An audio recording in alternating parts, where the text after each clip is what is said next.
Hari ini kita akan belajar sama-sama tentang if you can see, it will be yours. Apa yang kita lihat, apa yang Anda lihat, itulah yang akan Anda miliki. Saya mulai dari begini. Mengapa Tuhan perlu memberitahukan rencananya kepada manusia? Karena ini kan kita sedang berbicara tentang visi. Dan kemarin Pastor Iman menyampaikan dengan sangat luar biasa, sangat berkati bahwa visi itu adalah suatu kemampuan untuk bisa melihat masa depan, gambaran tentang masa depan. Nah, sekarang pertanyaannya adalah bagaimana cara ya, kita ini bisa mengetahui rencana Tuhan, gambaran tentang masa depan kita seperti apa, ya, itu bagaimana?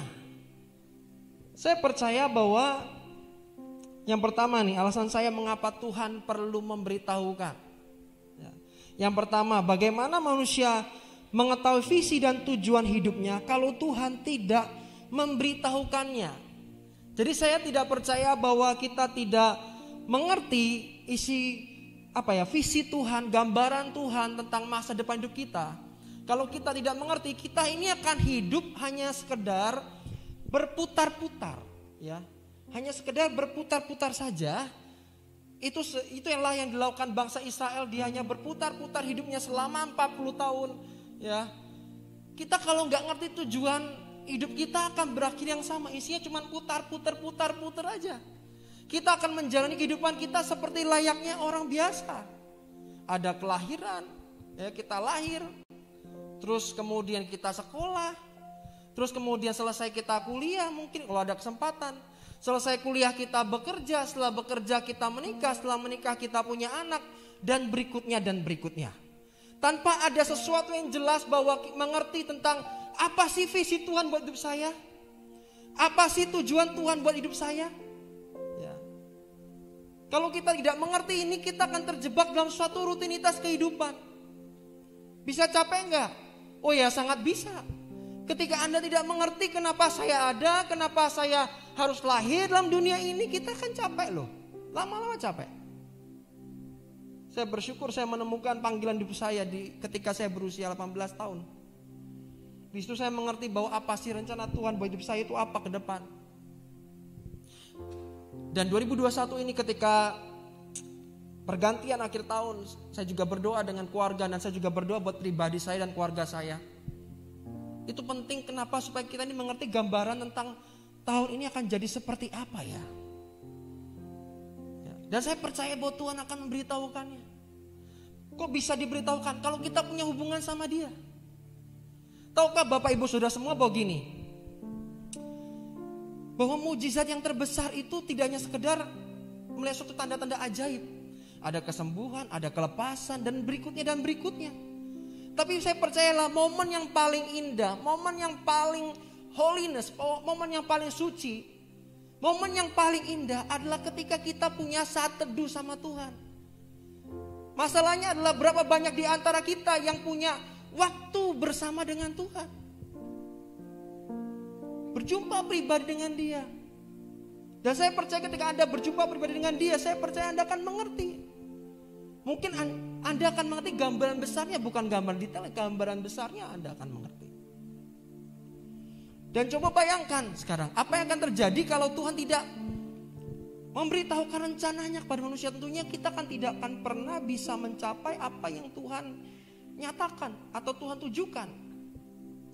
Dan manusia tidak akan pernah mengerti alasan ya, mengapa mereka harus hidup di dunia dan mengakibatkan manusia hidup dengan tujuan yang tidak jelas. Mengapa banyak orang hidupnya sembarangan dan tidak jelas karena tidak pernah mengerti visi Tuhan atas hidupnya bagaimana.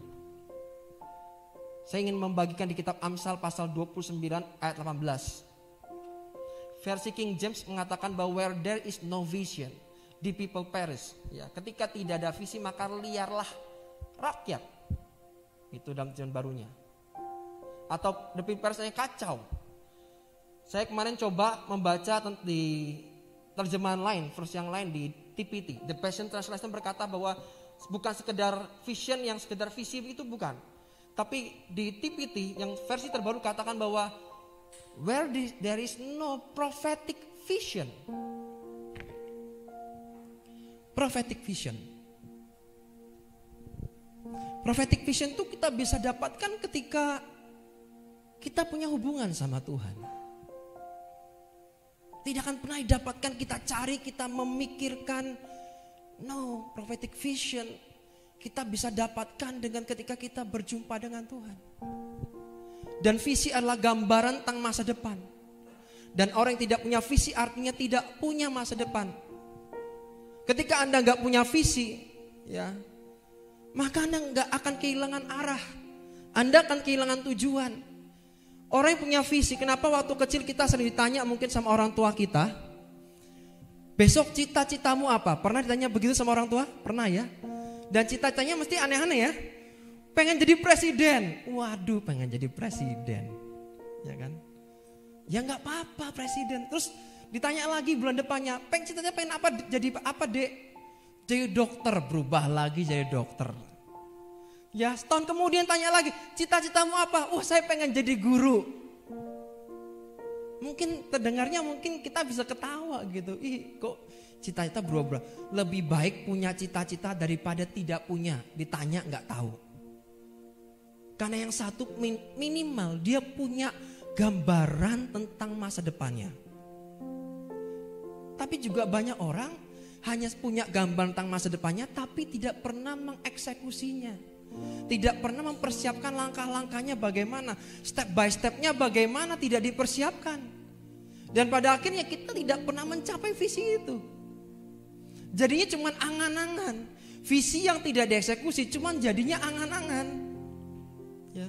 Cuma jadi tulisan. Ya, cuma jadi wacana. Sama lah kayak saya misalnya nih. Apa ya? Dari tahun berapa itu ya? Punya cita saya pengen nurunin berat badan. Ya tidak akan pernah terjadi penurunan berat badan. Selama gak pernah olahraga ya gak pernah. Makannya semrawut ya kan. Makannya sembarangan, lemak-lemak terus, samcan dimakan terus. Ya gimana caranya bisa ideal badannya? Ya, itu cuma angan-angan. Kenapa? Karena eksekusinya gak ada. Tapi kalau saya mulai tahun ini mulai belajar bagaimana mulai mengeksekusi pelan-pelan, setiap hari mulai workout, mulai angkat beban lagi, ya lumayan sih sudah turun 1 kilo, lumayan Bapak Ibu, ya kan? Minimal lingkar pinggang mulai ngecil lah, ya kan? Lumayan daripada nggak ada eksekusinya kan, sama. Seringkali kita punya visi tapi kita ini lupa untuk harusnya mengeksekusi. Ya, sekali lagi visi adalah gambaran tentang masa depan, dan orang yang tidak punya visi artinya tidak punya masa depan. Dan masa depan yang besok Anda miliki sangat bergantung dengan visi hidup yang Anda miliki. Masa depan Anda besok, saya bisa melihat ketika umur 18, saya bisa melihat diri saya loh Bapak Ibu, saudara semua. One day Albert Dwi Saputra akan menjadi seperti ini.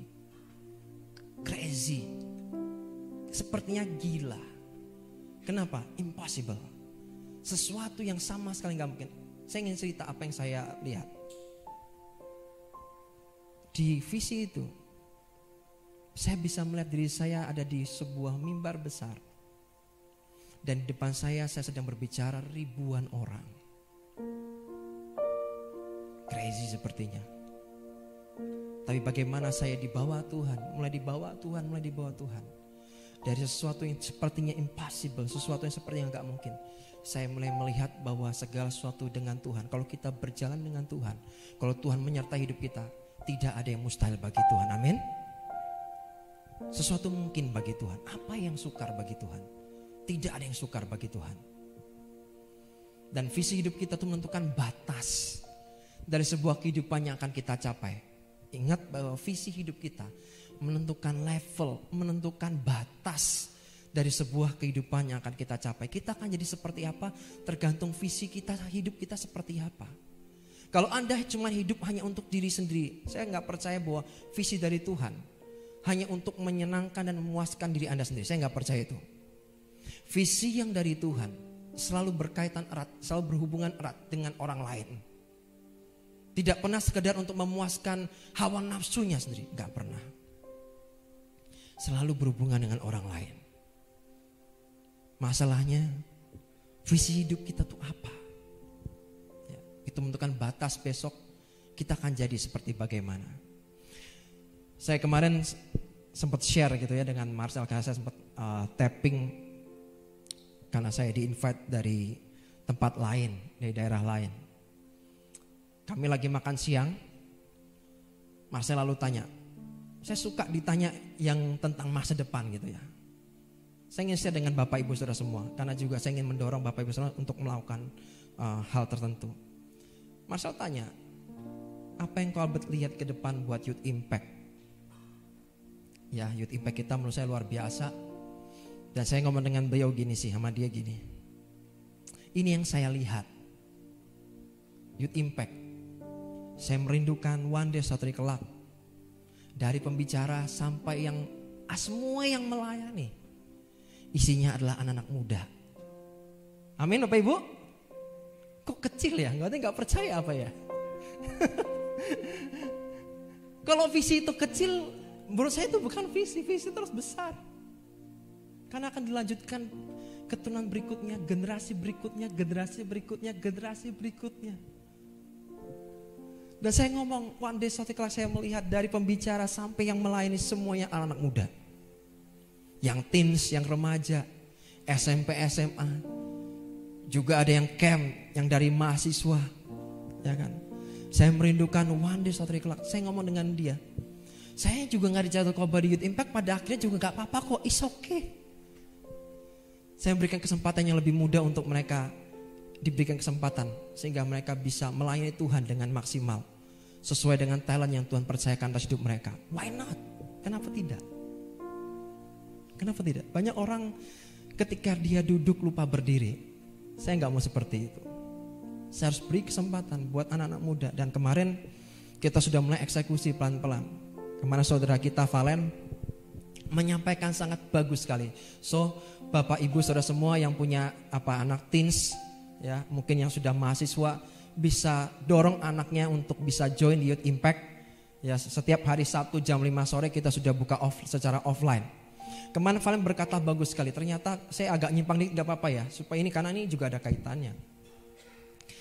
Dan Valen ngomong bagus sekali, dikatakan bahwa kemenangan terbesarnya Daud bukannya sekedar ketika dia menang lawan Goliat, tapi kemenangan terbesar Daud ketika dia bisa mengembalakan 2-3 ekor kambing domba dengan setia. Wow. Banyak orang meremehkan hal-hal yang kecil. Dan satu lagi dia berkata, dan ketika kemenangan terbesarnya Daud, ketika dia bisa menang, ketika dilupakan oleh ayahnya sendiri. Wow. Awesome, luar biasa. So blessed ketika saya mendengar, wow. Ketika seorang anak muda diberikan kesempatan, hasilnya luar biasa. So Bapak Ibu Saudara semua jangan ragu lagi, ya bisa minta anak-anaknya untuk join Youth Impact. Amin. Dan berikutnya nih, ya tadi saya ngomong visi hidup kita menentukan batas dari sebuah kehidupan yang akan kita capai. Jadi kalau saya tanya Youth Impact, saya akan jawab seperti itu. Berikutnya, Kejadian pasal 13 ayat 14 sampai 17.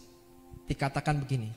Setelah Lot berpisah dari Abram, berfirmanlah Tuhan kepada Abram, pandanglah sekelilingmu dan lihatlah dari tempat engkau berdiri ke timur dan barat, utara dan selatan. Ayat 15. Sebab seluruh negeri yang kau lihat itu akan kuberikan kepadamu dan kepada keturunanmu untuk selama-lamanya. Ayat yang berikutnya 16. Dan aku akan menjadikan keturunanmu seperti debu tanah sebanyaknya, sehingga jika seandainya ada yang dapat menghitung debu tanah, keturunanmu pun akan dapat dihitung juga. Berikutnya 17. Bersiaplah, jalanilah negeri itu menurut panjang dan lebarnya, sebab pada mula akan kuberikan negeri itu. Apa yang kita bisa lihat ke depan, itu yang akan kita miliki. Ya. Saya ingat ketika saya suatu kali diminta tolong sama seseorang. Dan dia berkata bahwa gini, bisa gak ke rumahku? Aku punya kakak sedang sakit kista. Dan kistanya kata dokter sekitar 6 atau 7 cm, saya lupa. Dan harus dioperasi. Berarti ini seperti kayak orang hamil. Padahal mau nikah, kasihan. Minta tolong didoakan. Saya datang ke rumahnya. Dan saya tanya, saya gak bisa nyembuhin. Tapi percaya gak bahwa Yesus bisa nyembuhin kamu? Percaya. Yuk kita undang Yesus lahir dalam hidupmu. Ya, percaya pada Tuhan. Dan ketika didoakan, saya ngomong dengan dia, coba cek lab. Dan saya percaya kistamu sudah hilang. Dan benar Bapak Ibu Saudara semua, dia pergi ke lab paginya, besok paginya. Dan benar, kistanya sudah tinggal sekian setengah mili atau apa saya lupa. Hanya tinggal minum obat dokter dan sembuh. Kenapa bisa begitu? Karena saya melihat apa yang mungkin dia belum lihat, tapi saya bisa lihat. Karena Tuhan memperlihatkan itu pada saya. If you can see, it will be yours. Dan juga suatu kali ada seseorang pasangan suami istri, dan saya tahu persis dia merindukan seorang anak. Dia datang, karena usia mereka sudah lumayan ya. Dan saya bicara dengan dia begini sih. Karena saya melihat apa yang Tuhan melihat dalam kehidupan mereka. Saya ngomong, dalam beberapa bulan ini kamu akan mengandung, istrimu akan mengandung.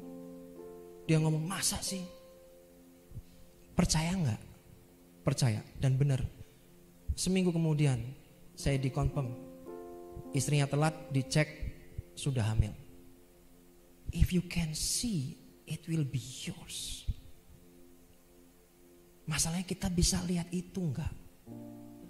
Dan visi akan membuat kita memiliki semangat, bergairah, antusias. Jadi bisa dilihat, kalau hidup Anda lemes-lemesan, benar punya visi atau enggak? Ya. Karena visi itu akan buat kita punya passion, punya semangat, punya antusias.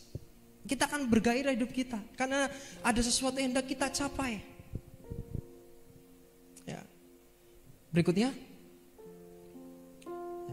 Yosua pasal 14 ayat 6 sampai 15 dikatakan Kaleb ya sudah 85 tahun, tetapi seperti 40 tahun karena dia melihat akan mendapatkan tanah yang menjadi haknya. Jadi ukuran tua itu ternyata enggak juga. Selama Anda punya visi dan Anda bisa melihat apa yang Tuhan janjikan buat hidup Anda. Dan kalau Anda percaya dengan itu akan jadi milik Anda. Amin. Dan kalau ada orang yang enggak semangat, ada indikasi ia tidak bisa melihat ke depan. Ingat, visi menentukan promosi. Kok bisa? Iya, visi itu menentukan promosi. Kalau Anda nggak bisa lihat gambar masa depan, gimana bisa dapat promosi? Anda akan jalani hidup dengan ogah-ogahan, kerja juga ogah-ogahan.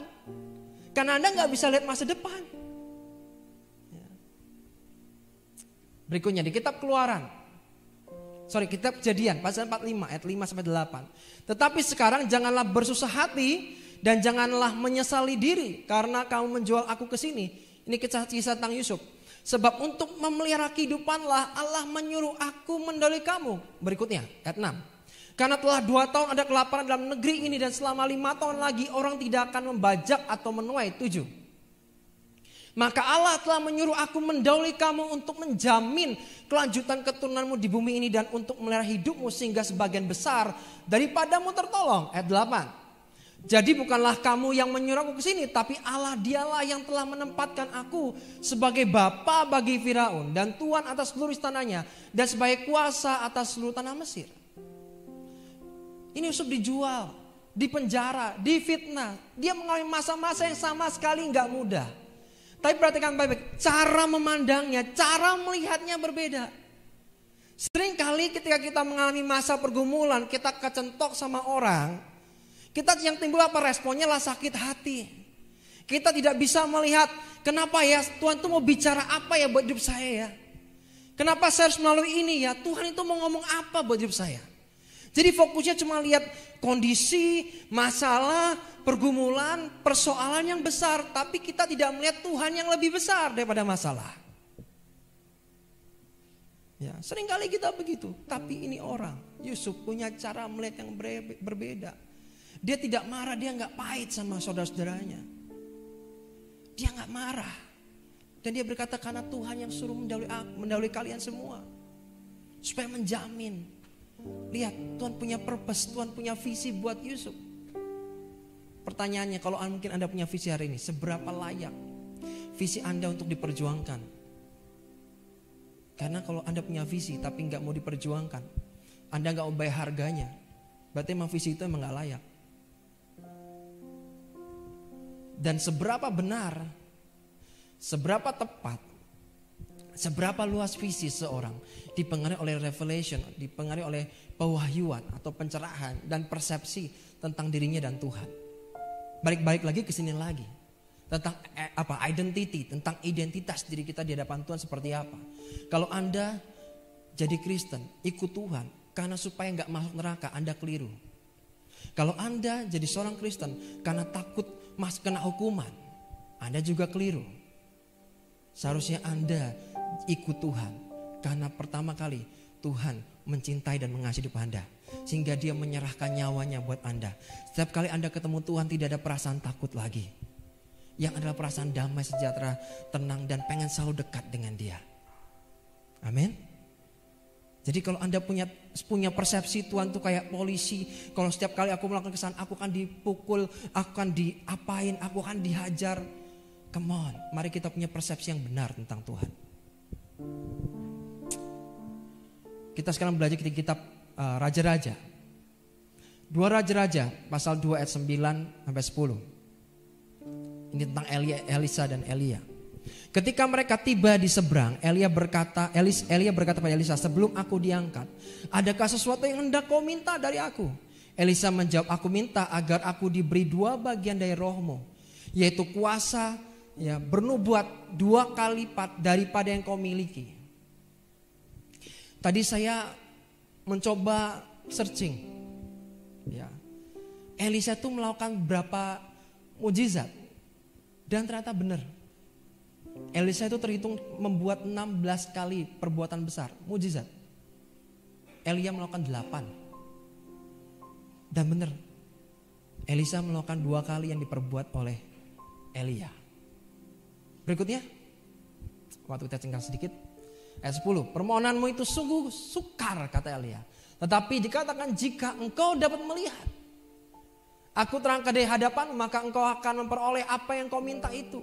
Tetapi jika tidak, maka engkau pun tidak akan memperolehnya. Nah, kemudian kita pakai NIV sekarang. You have as a difficult thing.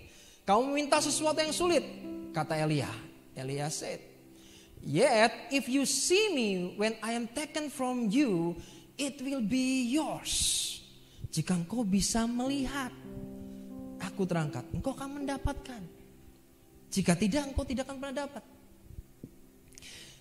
Saya akan closing di kisah Elisa Elia. Ini sebenarnya masih ada, cuma karena waktu kita pakai kita nggak sampai. Ya, tinggal 5 menit. Siapa Elisa? Elisa kalau kita lihat di kitab Raja-Raja, Elisa itu didapati Elia ketika dia sedang membajak, dan Elia datang. Lalu melemparkan jubahnya. Jubah, mungkin kalau Anda melihat cuma sekedar jubah. Ingat, jubah sebenarnya artinya bukan sekedar baju yang dilemparkan. Jubah itu zaman dulu artinya adalah bicara soal authority, bicara soal kuasa, bicara soal otoritas. Orang ini nangkep. Ketika dilempar, apa yang dilakukan kemudian sama Elisa? Elisa mendatangi Elia. Elia berkata, ini jual, ya. Akhirnya dia lakukan semua, dia bakar kayu-kayu pembajaknya, dipotong-potong, dijadikan kayu bakar. Itu lembu-lembunya yang biasa dia gembalakan dipotong jadi korban. Sejak itu dia ikut Elia. Jadi kalau memang visi Anda punya visi, dan Anda tidak membayar harga dan Anda perjuangkan, tidak akan pernah jadi. Ya. Mari dieksekusi. Dan kemudian sebelum ada kejadian dia melihat Elia yang terangkat, ada kejadian lagi. Karena saya baru dapatnya tadi pagi, jadi saya belum masukkan di PowerPoint. Saya ingin berbagi kepada Anda semua. Ketika tadi pagi saya baca firman di kitab 2 Raja-Raja pasal 2 ayat 2. Dikatakan bahwa berkatalah Elia kepada Elisa, baiklah tinggal di sini Sebab Tuhan menyuruh aku ke Betel, tapi Elisa menjawab, demi Tuhan yang hidup dan demi hidupmu sendiri yang sesungguhnya aku tidak akan meninggalkan engkau. Lalu pergilah mereka ke Betel. Kemudian ini berbicara sampai 3 kali, disuruh udah kamu tinggal di sini aja, udah kamu tinggal di sini aja. Pertama di Betel, kedua di mana? Di Yeriko, dan yang terakhir adalah di mana? Di Sungai Yordan. Betel artinya El Betel, rumah Allah. Semua selalu bermula di rumah Allah. Yeriko berbicara soal tempat yang berbaru harum atau mulia artinya. Dan Sungai Yordan dalam kamus artinya mengalir ke hilir atau turun ke bawah. Turun ke bawah. Disuruh, udah kamu stay di sini aja ya. Sudah kamu selesai aja. Dan dia tetap bersiteguh. Enggak, aku tetap ikut. Seberapa kita punya keteguhan hati sih untuk kita punya visi dan kita mau kerjakan itu. Banyak orang kita punya visi, bisa lihat ke depan, tapi untuk mengeksekusinya nggak mau. Kalau Anda pengen mendapatkan double portion, saya percaya sesuatu yang signifikan ke depan, ada sesuatu yang harus kita kerjakan. Anda pengen mengalami sesuatu signifikan di bisnis, di usaha. Pak, ini mungkin sesuatu yang sulit, Pak, ini kondisi sedang tidak lebih baik. Anda percaya nggak bahwa Tuhan bisa memberikan perbedaan antara mana yang anak Tuhan dan mana yang orang belum ikut Tuhan? Dari zaman dulu Tuhan selalu membuat perbedaan antara bangsa Mesir dan Israel. Masakan Anda tidak percaya bahwa Tuhan sanggup membuat perbedaan? Amin. Tuhan sanggup membuat perbedaan. Di saat yang lain sulit, mungkin Anda akan diangkat Tuhan. Apakah mungkin? Gak ada yang mustahil bagi Tuhan. Anda akan mulai growing di mana-mana. Entah di rohani, entah di pekerjaan, entah di keluarga. Percayalah bahwa Tuhan sanggup melakukan perbedaan. Amin. Tampaknya sulit, tapi percayalah gak ada yang sulit. Tahu yang saya kerjakan hari-hari ini kesukaan saya malam-malam. Saya ngomong sama istri saya jam segini mohon jangan diganggu dulu ya, pokoknya kamu sama Shalom. Saya pengen sendiri sama Tuhan. Ngapain? Saya ini suka worship. Saya suka nyembah Tuhan. Karena ketika saya menyembah Tuhan saya bisa tenggelam. Dan apapun masalahnya saya bisa tiba-tiba kok lupa ya. Kayak minum obat sakit kepala dan tiba-tiba masalahnya apa? Sudah lupa tuh. Tapi ketika saya tenggelam dalam hadirat Tuhan, saya mengalami Tuhan.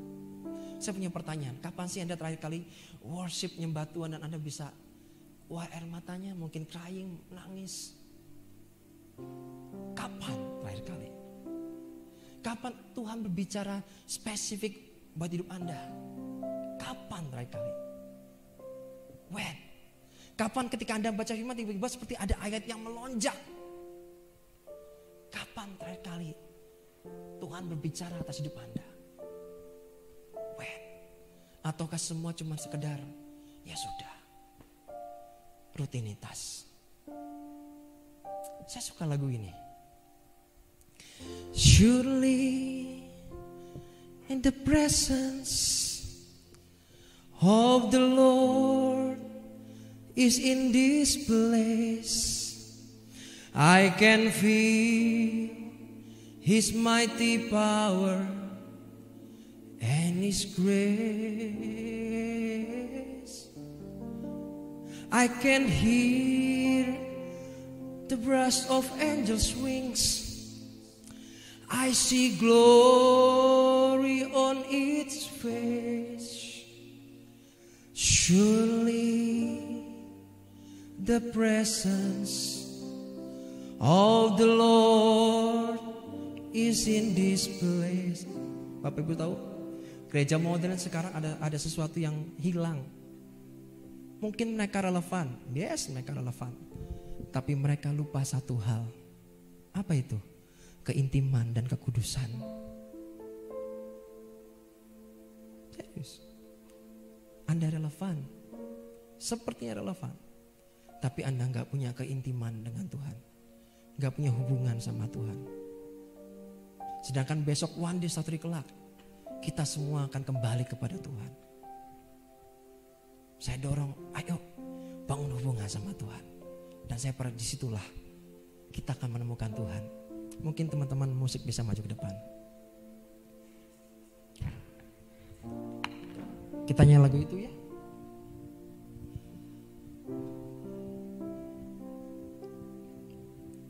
Surely in the presence of the Lord is in this place.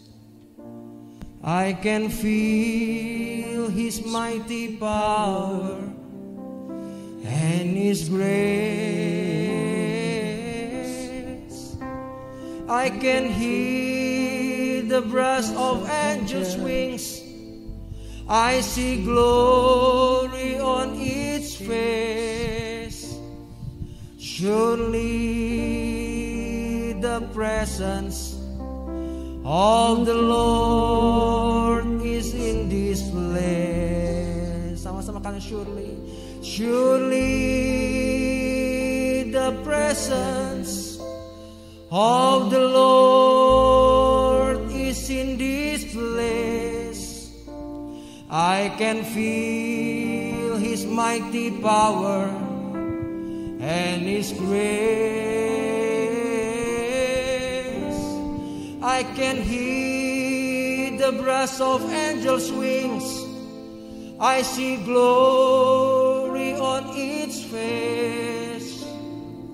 Surely the presence of the Lord is in this place. Bisa pejamkan mata sebentar, saya ingin berdoa buat Bapak Ibu Saudara semua. Kalau mungkin Bapak Ibu Saudara semua ada sesuatu hal yang selama ini, Tuhan, aku merindukan sesuatu, Tuhan.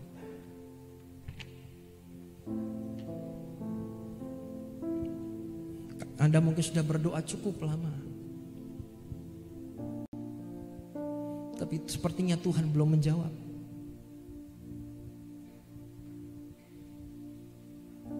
Saya ingin berdoa ada semua, Tuhan berikan kekuatan yang baru. Mari pegang janjinya. Bukankah Tuhan yang berkuasa untuk melakukan apa yang Dia janjikan? Mari punya bangun hubungan sama Tuhan. Kenapa saya suka nyembah? Kenapa saya suka worship? Karena saya tahu setiap kali saya worship mengingatkan Tuhan menolong hidup sepanjang perjalanan hidup saya. Dia tolong saya. Ketika dalam kondisi yang sulit dari pernikahan atau apapun juga yang saya kerjakan, kondisi yang terjepit, saya menyembah Dia. Saya besarkan namanya. Dan ketika Tuhan dibesarkan, ketika Tuhan ditinggikan, something happen. Kalau mungkin ada sesuatu yang berat di hati Anda dan Anda butuh kelegaan, baik Anda yang di rumah, yang mungkin ibadah live streaming, atau Anda yang di sini, di hitungan yang ketiga Anda boleh mengangkat tangan tempat masing-masing. Saya tidak akan suruh maju, tapi saya percaya kuasa Roh Kudus sanggup menjamah Anda di tempat dimanapun Anda berada sekarang. Di hitungan ketiga Anda angkat tangan. 1, 2, 3, angkat tanganmu. Saya bisa merasakan God's presence, hadirat Tuhan yang kuat tempat ini. Terima kasih Tuhan, terima kasih Tuhan. Kau melihat setiap tangan-tangan yang diangkat. Mereka dalam kondisi yang sangat sulit, Tuhan. Mereka sudah berdoa, mereka sudah mengusahakan segala sesuatunya. Anda tahu kadang ikut Tuhan tidak ada metode. Kita gak bisa pakai metode kita tidak bisa pakai cara kita. Tuhan punya cara sendiri. Surely the presence of the Lord is in this place. I can feel His mighty power and His grace.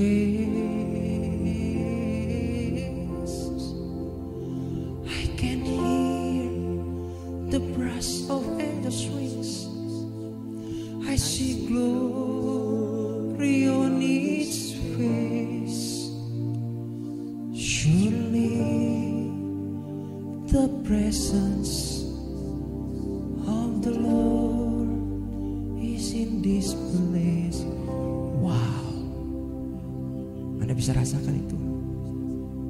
Tuhan, aku berdoa sekarang, jamah sekarang. Now, kuatkan mereka, jamah mereka sekarang. Dalam nama Yesus. Now, now, loves you. He loves you. He loves you. Jesus loves you. Tuhan tidak pernah meninggalkan Anda. Justru Dia mencari Anda selama ini. Yang terindah bukan melihat mujizatnya. Yang terindah adalah ketika kita punya persekutuan dengan Tuhan. Itu yang paling indah. Tuhan, aku berdoa buat teman-teman, bapak-bapak, ibu, saudara semua yang mengangkat tangan. Tuhan, kuatkan mereka. Tuhan, aku percaya tahun ini akan jadi tahun yang berbeda, membawa hidup kami signifikan dari segala aspek kehidupan kami. Terima kasih Tuhan. Dan janji-Mu ya dan amin atas hidup kami. Apa yang Kau janjikan, Engkau berkuasa untuk menjalankan dan menggenapinya. Terima kasih Tuhan. Hamba selesai menyampaikan message-Mu, Tuhan, menyampaikan pesan-Mu. Terima kasih Tuhan. Terima kasih Tuhan.